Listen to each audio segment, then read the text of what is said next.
Viva está com o Hora da Verdade. O nosso convidado é Pedro Barreiros, secretário-geral da Federação Nacional de Educação, a quem agradeço ter aceitado o convite para aqui estar. Eu sou Susana Madureira Martins e comigo está a jornalista do Público, Helena Pereira. Bem-vindo. No discurso de tomada de posse de Luís Montenegro, o primeiro-ministro pouco ou nada disse sobre escolas e sobre professores. Ficou desiludido por não constar das prioridades do governo? Não sei se o facto de no discurso de tomada de posse não ter referido se traduz numa menor importância em relação à área da educação. Presumo que não. E desejavelmente é bom que não o seja. Aquilo que nós queremos, e já o fizemos mesmo ontem, foi enviar um ofício dirigido ao Ministro da Educação, no sentido de pedir uma reunião com caráter de urgência, para que possamos apresentar o nosso roteiro para a legislatura, 2024-2028, e também a identificação das medidas mais urgentes. Portanto, a partir do momento em que tenhamos essa resposta, que julgamos que deve ser também ela célere, com certeza que teremos a oportunidade de fazer com que a educação e estes problemas que afetam a educação possam ser trabalhados e corrigido aquilo que houver a ser corrigido.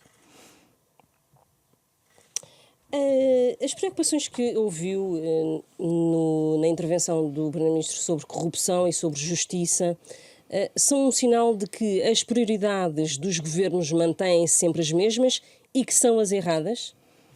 Ou seja, aquilo que nós ouvimos ao longo de todos estes dias, desde que foram marcadas eleições até ao dia de ontem, da tomada de posse, foi o atual Primeiro-Ministro considerar a educação como uma prioridade.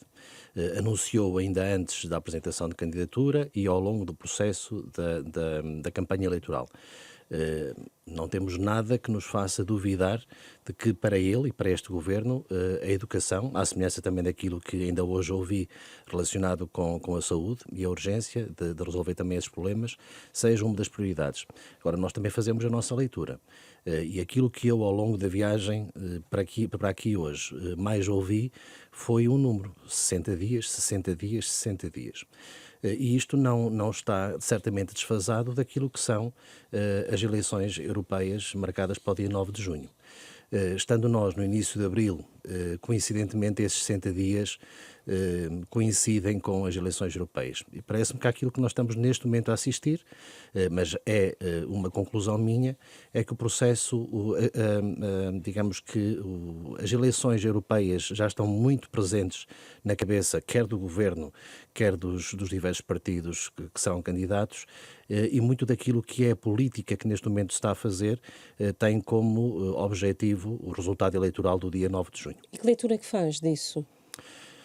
Faço uma leitura, nós recentemente apresentamos também nós próprios uma candidata, apesar de virtual, às eleições legislativas, chamada Maria Esperança Portugal. E o nome Esperança foi precisamente porque queremos e acreditamos que é preciso ter essa esperança num futuro melhor.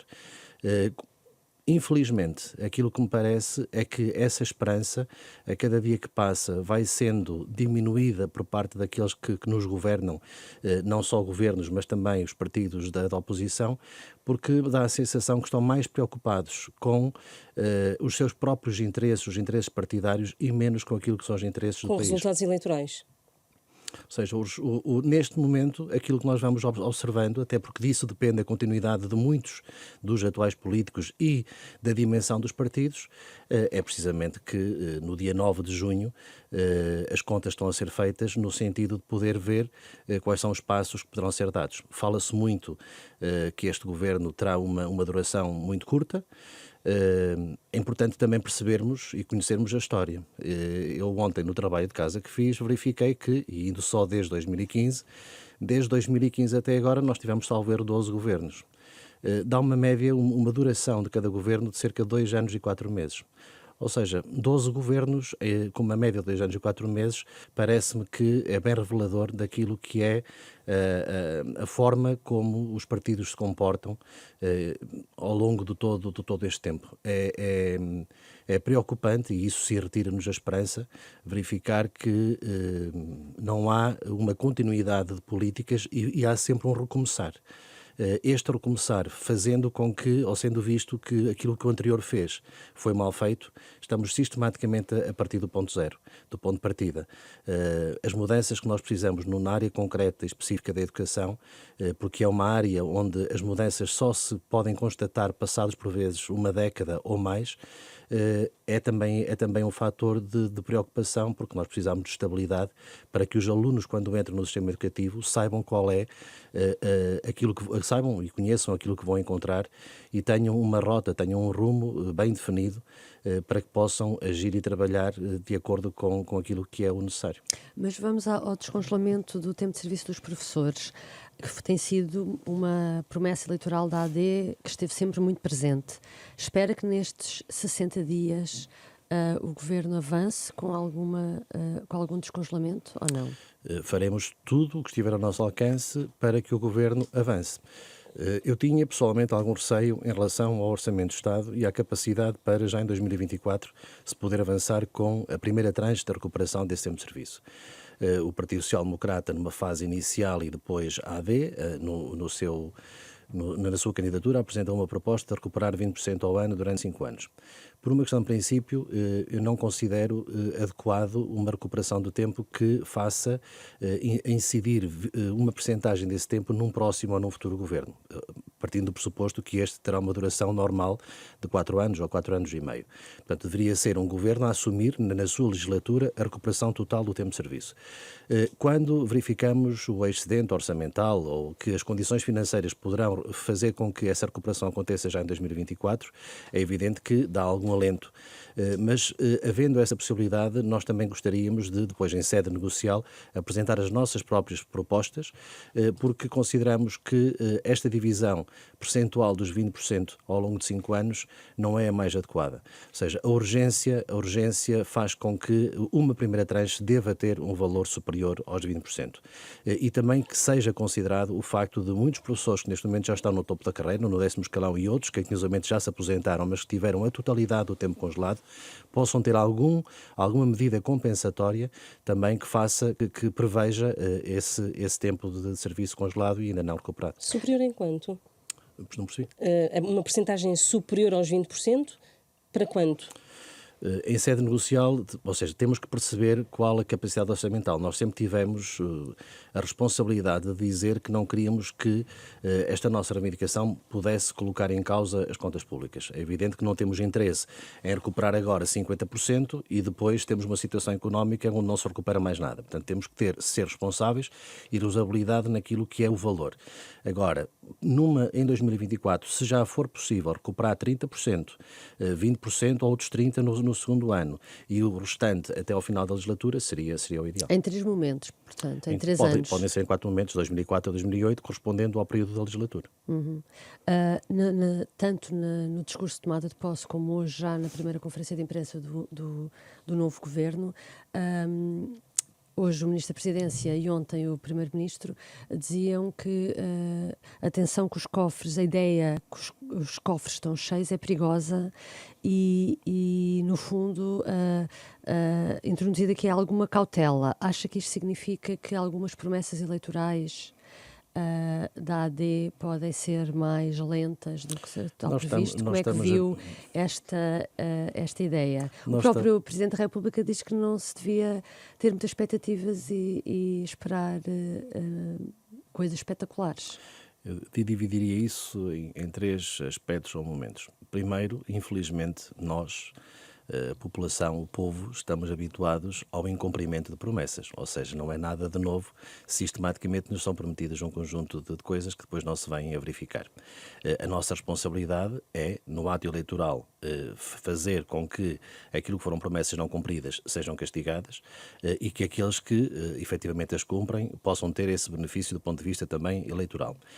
Por outro lado, nós temos ainda muito recente aquilo que foram as promessas apresentadas mais do que por promessas, aquilo que está escrito no programa de candidatura da AD e que esperamos agora também nós, com o nosso contributo, através do nosso roteiro para a legislatura, contribuir para o programa de governo. Temos aqui muitas medidas que achamos que podem integrar perfeitamente o programa de governo e algumas nem sequer impacto financeiro têm. E há aqui um erro quase histórico, quando se pensa que muitas das propostas que apresentamos têm ou terão o impacto financeiro. Não, há muitas medidas que efetivamente não têm impacto financeiro, importa é haver bom senso, conhecimento dos problemas para que possam ser resolvidas.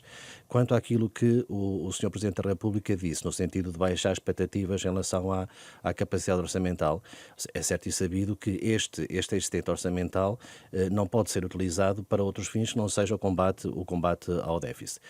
Quando nós, infelizmente, vivemos num país como Portugal, com uma dívida externa enorme, muito próxima dos 100%, mas já foi bastante superior, portanto, quanto menor, melhor, este excedente, basicamente, para que todos possam perceber, poderá resultar num déficit ligeiramente menor, mas continuamos a ser um país endividado.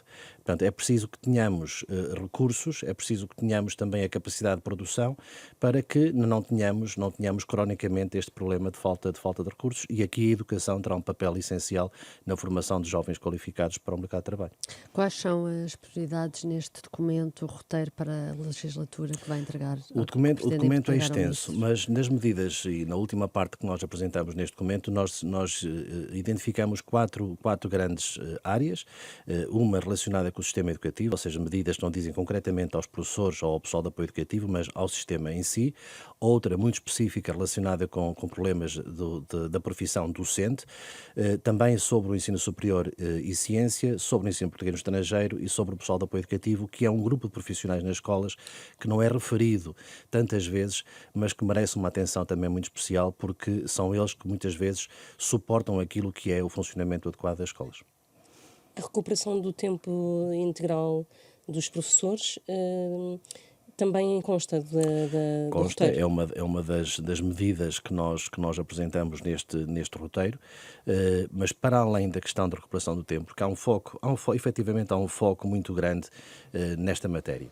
E é preciso recuar um tempo em que a bandeira se chamava 942, ou seja, havia a luta por recuperar 9 anos, 4 meses e 2 dias, que entretanto foram recuperadas uma parte desse período, 2 anos, 6 meses e 18 dias, e ficaram por recuperar estes 6,23, que é a segunda bandeira e é aquilo que neste momento é conhecido. Mas é preciso também, e os professores isto que eu vou dizer entendem-no porque o sentem na pele, que para além destes 6 anos, 6 meses e 23 dias, há uma quantidade enorme de tempo, nomeadamente com origem na reestruturação das carreiras, que faz com que os professores tenham perdido muito mais do que estes 6 anos, 6 meses e 23 dias. Há professores, para terem uma ideia, que com 50 anos estão abaixo do meio da carreira, estão no 4º escalão, no 3º escalão, quando já deviam estar no 7º ou 8º. E essa é uma guerra perdida?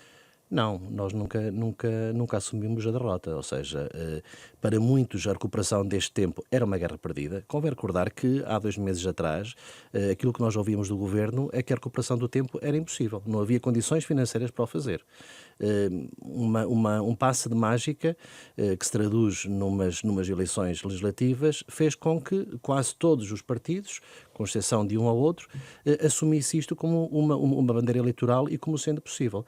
Portanto, às vezes o que falta é vontade política e não as condições financeiras. Então espera que este Governo queira fazer uma reestruturação também da carreira. Eu espero que esta reestruturação é aquilo que comumente se fala em ultrapassagens na carreira. Esperemos que, em sede negocial, para além da recuperação dos 6 anos, 6 meses e 23 dias, possa também ser corrigida todos os problemas de ultrapassagens na carreira. O programa da AD também prevê um modelo diferente de colocação de docentes. Não entra muito em detalhes, mas no anterior governo, um dos gatilhos para a contestação foi o governo querer dar mais autonomia às escolas para contratarem os professores. Qual é a abertura da FNE para retomar essa discussão? A abertura para retomar a discussão e a negociação no sentido da melhoria do diploma de concursos é total. Estamos cá para contribuir e dar o nosso conhecimento para que o diploma final seja melhor do que o atual. Agora, de forma atenta e lido aquilo que é o programa da AD, nós já tivemos a oportunidade em sessões que tivemos com os partidos políticos, em sessões para as quais também fomos convidados, de alertar os responsáveis da AD para os perigos que constam na sua proposta. E no caso específico dos concursos de pessoal docente, há um aspecto que não é, conforme disse, detalhado, mas que por si só nos preocupa desde já, que tem a ver com a incidência da avaliação de desempenho no diploma de concursos. Ou seja, se nós sabemos que entre os professores há dois documentos que são muito sensíveis, um o diploma de concursos e o outro a avaliação de desempenho docente, fazer coincidir a avaliação de desempenho docente quando ela é assumidamente má, não cumpre o seu objetivo, fazê-la incidir ainda numa graduação profissional ou no diploma de concursos, parece-nos que é um passo muito perigoso por parte de um governo que pretende ter alguma estabilidade. Antes de ser ministro, Fernando Alexandre, que é membro de um think tank liberal, do Mais Liberdade, teve declarações muito críticas do sistema de colocação de professores e realmente, tendo em conta que esta proposta, como mencionava, faz esta ligação a outra matéria difícil e polémica, que é a avaliação de desempenho dos professores, está à espera que este ministro faça uma ruptura radical neste campo? Faz lembrar um ex-ministro da Educação que também queria implodir o Ministério da Educação, mas que chegado lá não o conseguiu fazer. Ou seja, nós estamos habituados a um conjunto de frases feitas e também de anúncios que depois, evidentemente, não se concretizam. Eu confesso que não conheço, apesar de ser um docente da Universidade do Minho e eu morar próximo de Braga, mas confesso que não conheço o professor Dr. Fernando Alexandre. Aquilo que eu conheço é basicamente aquilo que tenho lido nos últimos 2 dias. Agora, aquilo que ele pensa é uma coisa, aquilo que ele disse enquanto cidadão é uma coisa, aquilo que o governo quererá fazer será obviamente outra. Aquilo que eu pretendo desde já é deixar o alerta, que já o fiz noutros momentos, o alerta para que medidas como estas, relacionadas com a avaliação de desempenho docente e o diploma de concursos, sejam devidamente ponderados, sejam devidamente debatidos, negociados, para que a versão que venha eventualmente a ser finalizada tenha a concordância das organizações sindicais e seja percebida e vista como uma mais-valia por parte dos professores, que não é aquilo que tem acontecido ao longo dos tempos, e recordamos, e disse bem, aquilo que foi a contestação que teve como origem a alteração do diploma de concursos e depois todos os passos que lhe seguiram. Porquê? Porque os professores educadores sentiram que era um diploma que não ia ao encontro das suas expectativas. É fácil nós entendermos esta problemática quando olhamos para o corpo docente atual. O corpo docente de hoje não é um corpo docente com 23, 24, 25 ou 30 anos, é um corpo docente envelhecido. A maior parte dos professores e das professoras que ainda estão muito distantes das suas residências são homens e mulheres casados com filhos que passam por N problemas no início do ano letivo porque, primeiro, só sabem das suas colocações já com o ano letivo praticamente a ser iniciado.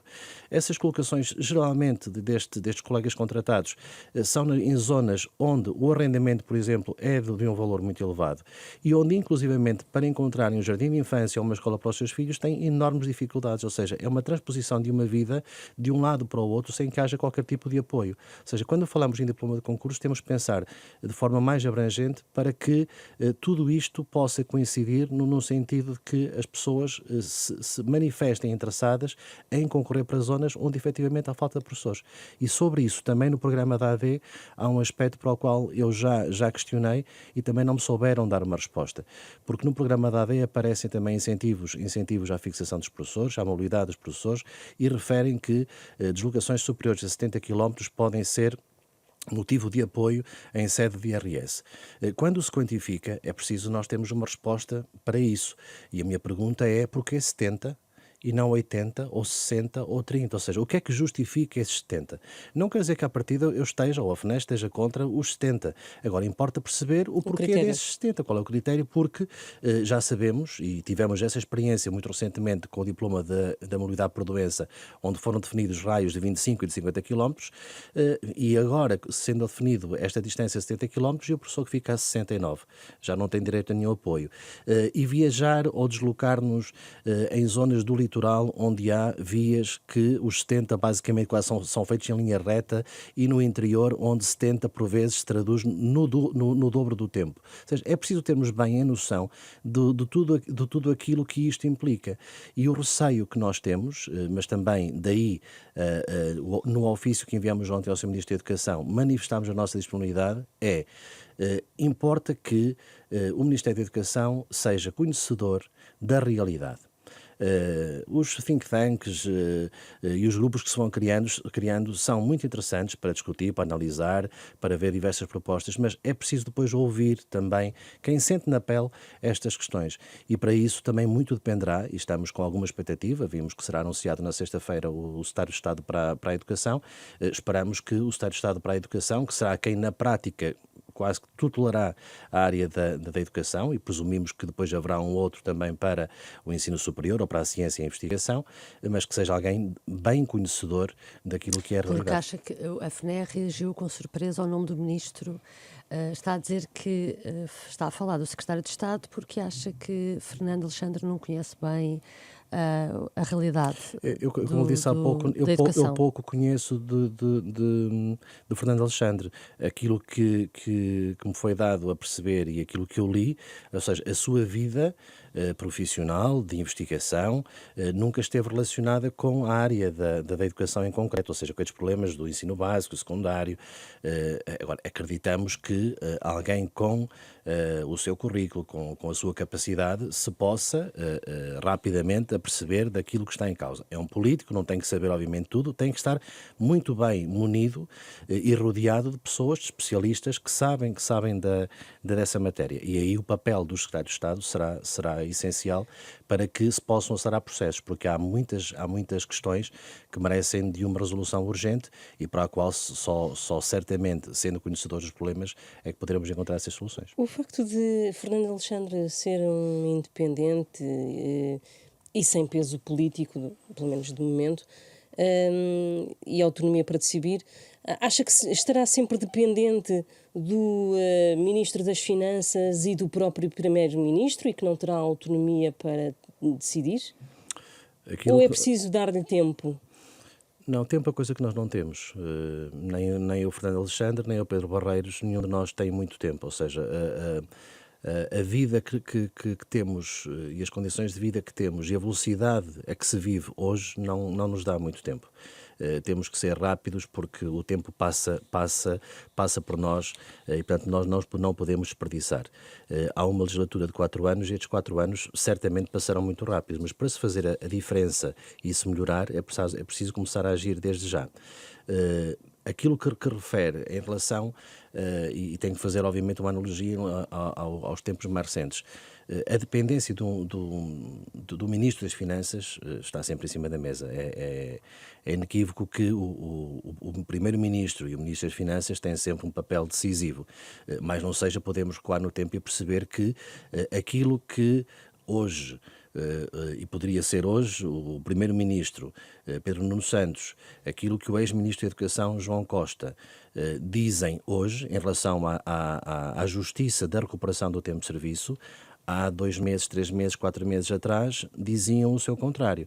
Ou seja, presumo que quem estaria por trás a decidir as políticas e essas condições seria o Primeiro-Ministro, porque quem mudou foram esses, não foi António Costa. Portanto, e sabemos também o historial de António Costa, eu sempre tive a oportunidade de o dizer, inclusive em reuniões negociais no Ministério da Educação, que não acreditava que com o anterior governo fosse possível, porque alguém, um Primeiro-Ministro, que ameaça demitir-se, caso seja recuperado esse tempo de serviço, não vejo, e alguém que assumidamente diz que não se arrepende de nada daquilo que fez, não acredito ou não acreditava na altura que fosse possível essa mudança. Apesar de ter ouvido também várias vezes, e é preciso dizer toda a verdade, o ministro João Costa, em reuniões que teve connosco, a dizer que considerava esta nossa reivindicação justa, mas que não havia as tais condições financeiras para o fazer. O que alterou foi que tivemos agora um processo eleitoral e condições financeiras que, ao que parece, permitem que possa acontecer. E como é que viu a junção da ciência e do ensino superior com a educação? Um sinal de alguma desvalorização? da parte Temos, dos, temos, dos temos ouvido muito, ou seja, que a análise tem sido feita muito nesse sentido, da desvalorização. Eu, antes de encarar como um processo que desvaloriza uma das áreas, e até porque há um foco muito grande na orgânica, e aquilo que nos importa é mais o resultado. Se porventura, depois de feita a avaliação, os resultados forem melhores com esta concentração de ministérios e tendo uma equipa coesa e forte, no final estaremos cá para fazer a avaliação. É evidente que nesta fase inicial, e não tendo conhecimento ainda de nada, causa-nos alguma estranheza, porque consideramos que quer a ciência, quer a investigação, são merecedoras de uma dedicação muito forte por parte do Governo, porque têm um impacto também muito grande na nossa sociedade. Só voltando atrás, uma das medidas também, ainda que eu gostava de lhe perguntar, do programa da AD, para fazer face à falta de professores, é analisar a possibilidade de horas extra dos professores de forma temporária e facultativa. O que lhe pergunto é se a FNE considera viável ter professores a fazer horas extra. Em todas as profissões há situações que dão origem a essa necessidade, e desde que cada um dos trabalhadores manifeste essa disponibilidade, não vemos que haja problema. Aquilo que nós sentimos hoje, é preciso realçar aqui que vivemos um tempo onde há falta de professores. Ou seja, nós temos alunos desde o início do ano letivo que ora vão tendo ou não vão tendo professores das mais diversas disciplinas, e outros que não tiveram sequer ainda um professor a uma determinada disciplina. Portanto, há aqui um período de urgência, e as crianças e os jovens não podem ser prejudicados por aquilo que foi a incapacidade de um governo, de um Ministério da Educação, em encontrar uma solução em tempo útil. E sabemos também que este problema vai continuar. E temos muito receio, tivemos a oportunidade de o dizer ainda ao anterior governo, que o próximo ano letivo, o início do próximo ano letivo, está em causa. A qualidade da abertura do próximo ano letivo está em causa, porque vão-se aposentar até lá mais os milhares de professores. Os que foram formados não vão dar resposta nem a 50% daquilo que vão ser as necessidades de 24 e 25. Incontornável as horas extra? Eu acho que tem que ser feita uma negociação séria, por forma a que os trabalhadores, neste caso os professores e educadores, não sejam lesados nem prejudicados, mas eu ia-lhe dar um exemplo. Duas escolas que estão a paredes meias, duas escolas juntas, onde temos um professor disponível um professor português, disponível para socorrer a escola vizinha, porque tem falta de um professor, também ele de português, e para o qual o número de horas, 6, 7, 8 horas, uma turma, duas turmas, não há ninguém com disponibilidade para aceitar esse horário. Se há um professor numa escola ao lado que tem essa disponibilidade, por que não encontrar uma solução a resolver o problema? Agora, não se pode obrigar o professor a aceitar algo que ele não quer. Mas aí há um estatuto da carreira docente e há as leis que nos regemos, há o Código de Trabalho, e, portanto, nunca poderá haver o abuso por parte do Ministério da Educação em relação a isso. Imaginando que, e isto em sede negocial também poderá ser analisado, imaginando que se quer fazer verdadeiramente o combate à burocracia e se quer eliminar da tarefa docente aquilo que são N tarefas que nada têm a ver com a docência, com o processo de ensino-aprendizagem, retirando isso, eu tenho a certeza absoluta que os professores e educadores preferem 1000 vezes estar em contato com os seus alunos do que estarem a cumprir um conjunto de tarefas administrativas ou em reuniões intermináveis, porque aquilo que mais satisfaz os professores é o contato com os seus alunos. E entre ter uma turma ou ter tarefas burocráticas, de certeza que preferirão as turmas. Em relação ao tema da avaliação de desempenho de professores, também é sempre um tema quente. Também está de forma vaga no programa eleitoral da AD.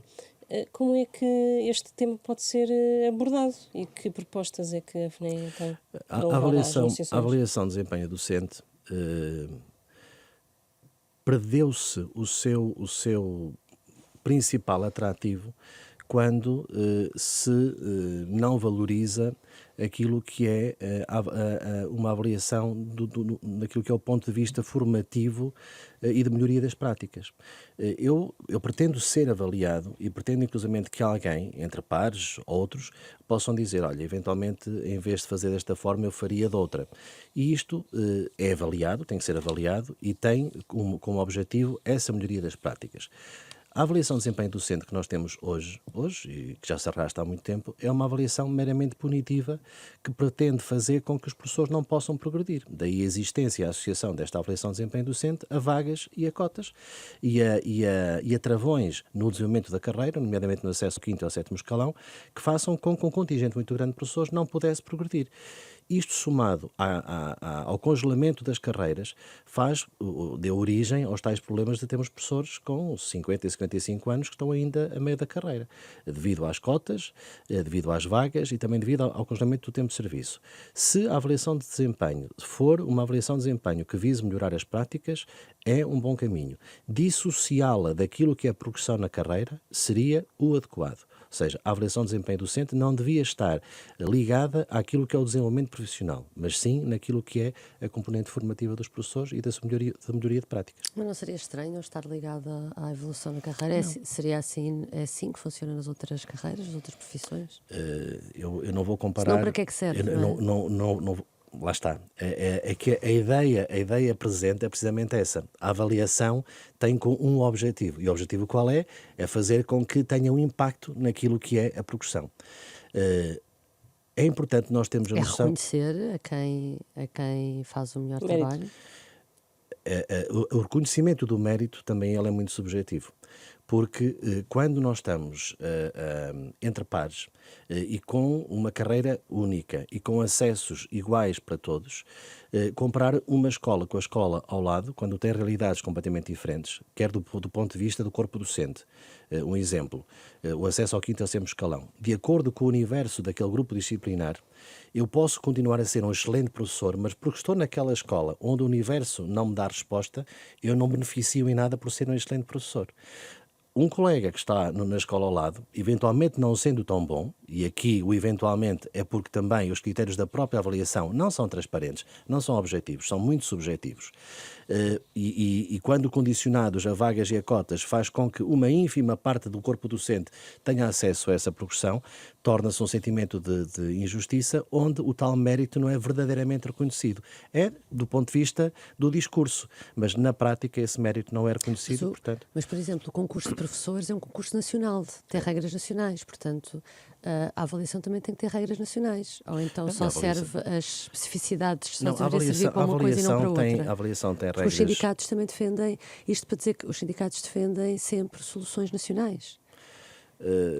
A FNE não defende sempre soluções nacionais. A FNE defende aquelas que forem as melhores soluções para aquilo que são os trabalhadores que representa, que em alguns casos poderão ser situações nacionais, noutras não. E há negociações que nós temos, quer no setor público, quer no setor privado, e, por exemplo, no setor privado temos vindo a celebrar vários contratos relativos de trabalho, seja com a União das Misericórdias Portuguesas, seja com a CNIS, com a CNEF, ou seja, há vários contratos relativos de trabalho que vão ao encontro daquilo que é a especificidade dessas instituições e também dos trabalhadores que fazem parte dessas instituições. Ou seja, há uma preocupação para verificar as capacidades de um lado e os interesses do outro. Diz bem que o concurso nacional, e nós defendemos-lo, é um concurso mesmo nacional, onde todos se regem pelas mesmas normas. Mas na avaliação de desempenho, aquilo que depois os distingue tem a ver com o universo. São universos distintos, onde verdadeiramente o mérito não está a ser avaliado. E quando falamos em mérito, depende sempre de vários condicionantes, que é com quem avalia, como avalia, que reconhecimento é dado ao avaliador, ou seja, há N fatores que fazem com que esse mérito não seja reconhecido. A avaliação de desempenho, a suspensão da avaliação de desempenho devia ser pensada? Eu pessoalmente não concordo. Eu acho que a avaliação de desempenho deve existir. Okay. Noutros moldes, nomeadamente aquilo que há pouco referi, que é ter uma componente essencialmente formativa e não punitiva. Gostava também de perceber se as provas de aferição do 9º ano se devem ser suspensas este ano. Tomamos posição recentemente em relação a essa matéria, quer em relação às provas de aferição, também em relação às provas finais, no sentido de sugerir ao Ministério da Educação, e vai a tempo. Hoje, inclusive, ouvi que é uma medida que ainda não foi decidida nem analisada, mas é conveniente que o seja o quanto antes, porque elas realizam-se daqui a pouco mais de um mês. A nossa proposta é que elas possam não ser eliminadas, ou seja, que se mantenham, mas passadas para o suporte de papel, porque garantidamente a informação que nós temos, quer da parte de professores, quer da parte de diretores, é que não estão reunidas as condições mínimas para que elas possam realizar-se com sucesso. Realmente é daqui a muito pouco tempo. O Governo não deveria anunciar rapidamente o que pretende fazer, porque as famílias estão à espera para perceber. Ou seja, o Governo tomou posse ontem. O ideal é que, e o Secretário de Estado será empossado na sexta-feira. Eu acho que, atendendo ao calendário, não podia ter sido já, mas que é conveniente que seja o quanto antes, claro que sim, até porque haverá necessidade de transformar tudo aquilo que é o digital para o suporte de papel, a menos que o Governo, por isso simplesmente diga, este ano não há. Achamos também que não deve ser assim. Como também consideramos e julgamos que deve estar sempre preparado um plano B, porque ninguém está livre de um apagão e no dia não haver provas. Portanto, tem que haver um plano B em suporte de papel e, estando esse já preparado, é de fácil implementação, até porque as direções das escolas e os professores já estão habituados a esse modelo. Para terminar esta entrevista, prevê um verão quente para esta maioria no que diz respeito à educação? Mais greves, mais manifestações? A paz social não está garantida? Vai depender do Governo.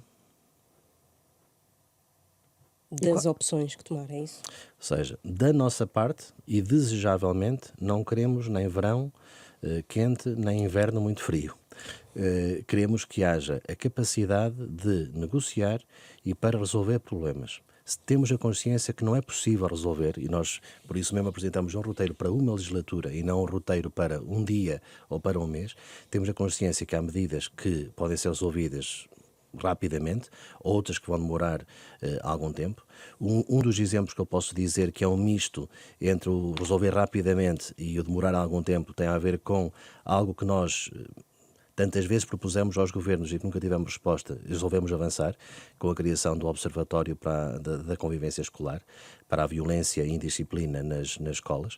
Não o fizemos sozinhos, nós já tínhamos convidado os governos que nunca acolheram esta proposta. Desta vez avançamos juntamente com a ANDAEP, a Associação Nacional de Diretores de Estabelecimentos Escolares, avançamos com a Ordem dos Psicólogos, avançamos com a CONFAP, ou seja, quisemos envolver todos e vamos fazer um trabalho muito sério para podermos perceber ao nível da indisciplina e da violência o que está acontecendo nas escolas, porque já estamos de certa forma um bocadinho cansados de ouvir ou ter como desculpa a pandemia.